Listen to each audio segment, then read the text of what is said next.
Greetings, fellow Fright Fiends, and Merry Christmas to everyone. Just wanted to do an intro to this review of Gremlins. This is going to be my Christmas video for this year. And, I just wanted to say I hope everyone is doing well. I know this has been a very trying year.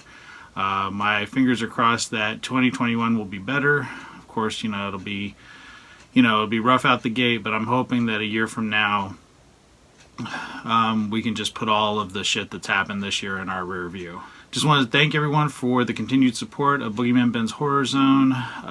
This outlet has been my kind of therapy this year, and I hope people have enjoyed the content that I've put out. I've been really happy with what I've done this year. But all I can say is that I hope everyone's doing well. I hope everyone has this great and safe holiday. I hope everyone enjoys my review of Gremlins. It's the first time I've ever talked about this film, to this degree on this channel in 10 plus years, which is pretty crazy. And here is the review of Gremlins. Boogeyman Ben coming round the bend is Boogeyman Ben. Is Boogeyman Ben. Thanks, my fellow Fright Fiends, and thanks so much for dropping by the Horror Zone. I hope everyone's doing well. Today's video is going to be another horror movie review, a Christmas horror movie review, or black comedy, whatever you want to label this as. But I've always considered it like a horror film because it does feature little monsters, and it's a film that is one I grew up loving. It came out in the summer of 1984 when I was 10 years old. I have a really special relationship with this film.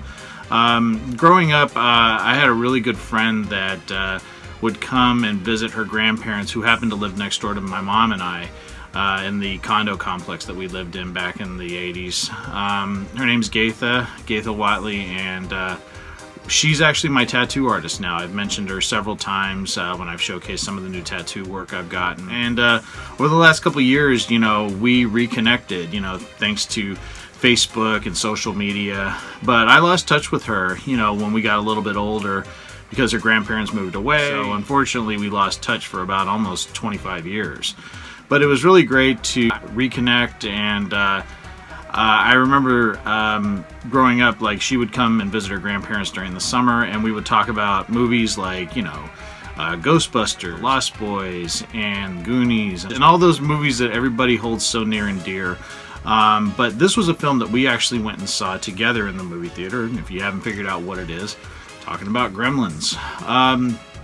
Like I said, this film holds a very special place in my heart. This had a terrific marketing campaign. You never saw the creatures, so it would give you a tease of it, specifically on the poster and the trailer. You just would see like little shadows, or you would see, them flash real quick, but never got a full view of the creatures, and that's why you went to the movie theater to see it. Nowadays, they show you everything in the trailer. So to give you a little outline of what the plot of Gremlins deals with, you have the character of Billy, who gets a very special, very different Christmas gift from his father. But what happens is Billy doesn't pay attention to the rules of owning this new pet, and inadvertently unleashes a horde of mischievous monsters on his small town. For the cast, you have Zach Galligan as Billy, you have Phoebe Cates as Kate, Dick Miller as Mr. Futterman, Hoyt Axton as Randall Peltzer, Corey Feldman as Pete, and Howie Mandel as the voice of Gizmo. The movie was written by Chris Columbus and directed by Joe Dante. So yeah, Gremlins is just a fantastic film, and like I said, I love everybody in the cast. This was the first thing I ever saw Zach Galligan in, and I thought he was terrific as Billy. You really like his character. Plus, I thought it was cool that he was a teenager or an older, a young adult, and he is into comic books and art, and I was into comic books, so I identified with his character. Of course, Corey Feldman. This was the first thing I really saw Corey Feldman in, because I wouldn't see Friday the 13th, the final chapter, until the following year, right before New Beginning came out, and of course this was a year before Goonies came out. But yeah, I thought he was great in it for the small role that he has. Phoebe Cates is Kate. She's gorgeous and still a huge crush of mine growing up. Thank you, Fast Times at Ridgemont High. And I love Dick Miller as Murray Futterman. He cracks me up in the film. And I also loved Hoyt Axton as Mr. Peltzer, as Randall Peltzer, Billy's dad. Just an amazing actor. I really love the camaraderie that they have. Can't say enough great things about the special effects in this film. They still hold up.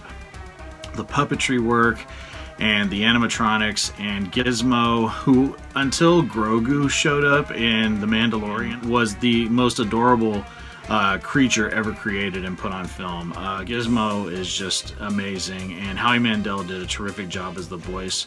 But there are some really scary moments in this film, and it's, again, I think it's sort of playing with your, it's sort of what your mind doesn't see. There's some parts of this film that are very dark, and the Gremlins are pretty terrifying. Yes, you know, there's times where it's very funny and they're put to comedic use, but when they're first sort of revealing themselves and sort of descending upon the town, you really are kind of terrified by what these things are. And I think Chris Columbus did a great job writing this. All the characters are really fleshed out, you know them, and you come to care about them. So when all of the events start to go down and the Gremlins descend upon this town, it really, you know, you're with these characters. You want them to survive this mayhem, and I think it's such a terrific, well-rounded film. One of my favorite Christmas movies to watch. Easily, Gremlins will get 5 stars.